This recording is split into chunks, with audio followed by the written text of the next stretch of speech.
Hey guys, it's Kelly. Hey, this is a follow-up video to my last Why Didn't I Think of That video, which was actually my first video.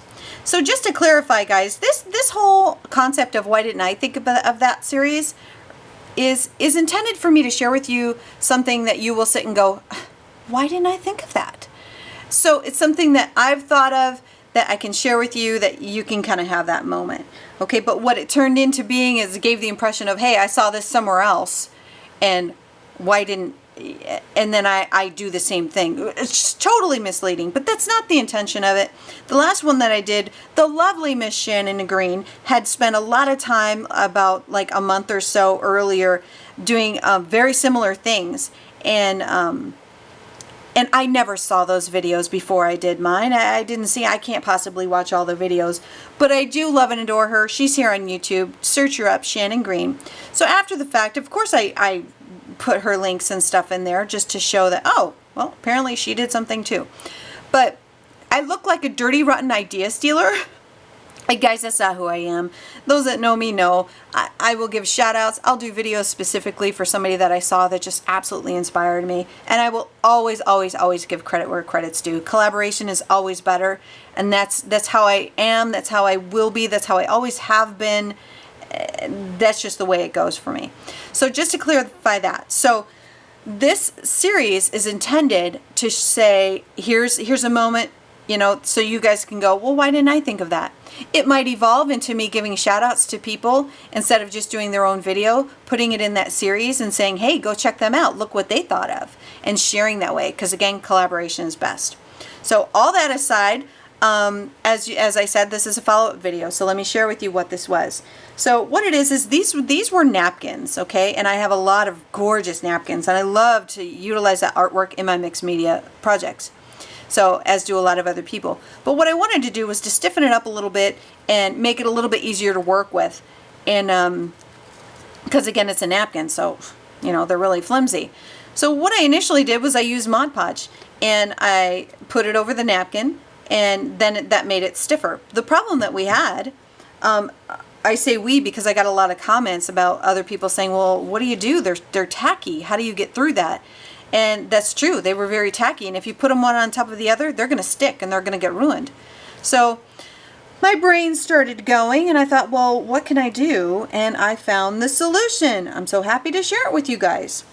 I have this Aleene's fabric stiffener and draping liquid. I've had this since I was on the Tresors Deluxe design team because she has gorgeous laces. And I would use this for some of the projects that I did.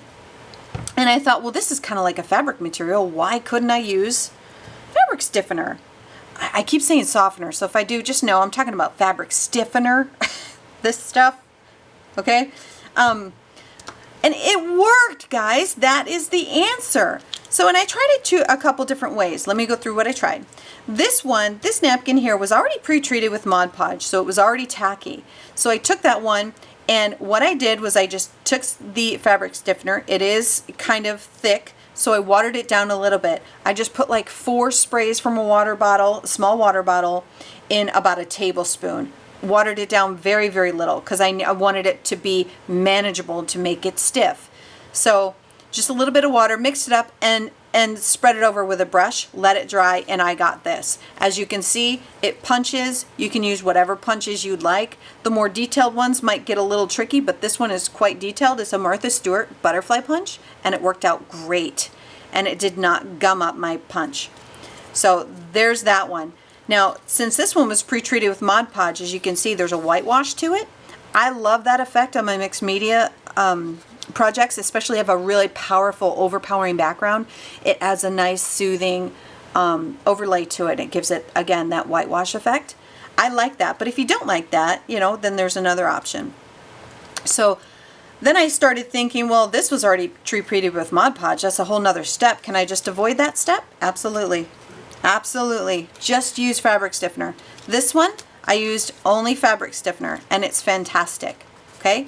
It is, I can't tear it. It's literally just like a piece of paper. Look how stiff that is. I love it. It worked out perfect. I'm so excited. Haven't trimmed my edges off yet, but you can cut it. You can do whatever you want with it. Okay?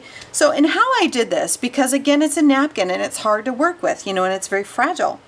So the way that I did it and how I recommend you do it, and if you come up with something else as you're playing, by all means share with us. But what I did was I took the fabric stiffener, add a little bit of water over here, then I brushed it out on and just made like a platform. Okay, I just laid it all out right there, and then I took my napkin and very carefully laid it on it. And then, and it does what it does, it starts soaking it up, right? It gets a little bit wrinkled, okay? Then I took a brush and I took some more of I want it over and under, okay? The under part, I laid it on top, and then I took a brush and I very, very, very gently brushed on another layer on top as it was drying. Okay, it was still wet. You have to be very careful, and I was very careful, and it worked out beautifully. This is my first time, my only time that I've done it. So as soon as I figured it out, I wanted to make sure I shared it with you guys. So that is the answer to the tackiness. They are not tacky. They will not stick to each other, promise you that. Okay, and you can store them much easier that way. And they're going to be more stiff, so you can put them in like a filing thing if you want. The more fabric stiffener that you use, the thicker the coat, the more stiff it will be. So play with it, find out what you like, okay? The other thing with the fabric stiffener that I love is that if you want to do splatter marks, I mentioned this in the last one, okay? These are just extra pieces that were left over from when I coated these two napkins. These are just extra pieces that were left over. I peeled up and I was like, gosh, that's kind of cool. I wonder if that splatter idea will really work, because I hadn't tried it. I just thought of it. And it does. It works really well. This is just distress ink. It was what I just had, and I just played with it. Okay. These can also be treated with archival ink, and then you've got like a decal or whatever you want. You know, you can add it to your project. This one, where does it go? This one goes right there. Okay. And then as the ink was still wet, I turned it over and stamped with it too. The ideas are endless. So whatever you can come up with as far as making your own little decals. I mean, you guys who can draw and maybe you'll come up with something else, I don't know, but that's a great idea, I think. And then you're not wasting, I mean, you can use your fabric softener for that. You can use fabric softener, I did it, the stiffener for that, and just make those specifically. Or you can just not waste your leftovers and use them. I mean, I have no problem throwing this little thing away, using it once and being done with it. So I think that's a great idea too. So that's a twofer. Woohoo! So there you have it. The answer to it is, instead of Mod Podge or any other paste, any other tacky type thing, use fabric stiffener on it. It works. And I hope you guys enjoy using that. Don't forget to leave me a comment and let me know how it goes. And if you try it, love to hear from you guys. Don't forget to hit the like button as well. And another idea before I leave, if you're using fabric stiffener, those who are familiar with fabric stiffener, how cool of an idea is that on a jar? I'm just saying, I might actually do that. You can glue it down if you use the I love it. I love this idea. And I think that if you wanted to put this on here with Mod Podge after the stiffener, it's going to stick. And it would be very, very cool. So there's another idea for you guys. So enjoy, happy crafting, have fun, happy creating, and I can't wait to see what you guys do with all this good stuff. Again, leave me a comment. Thanks guys, more to come.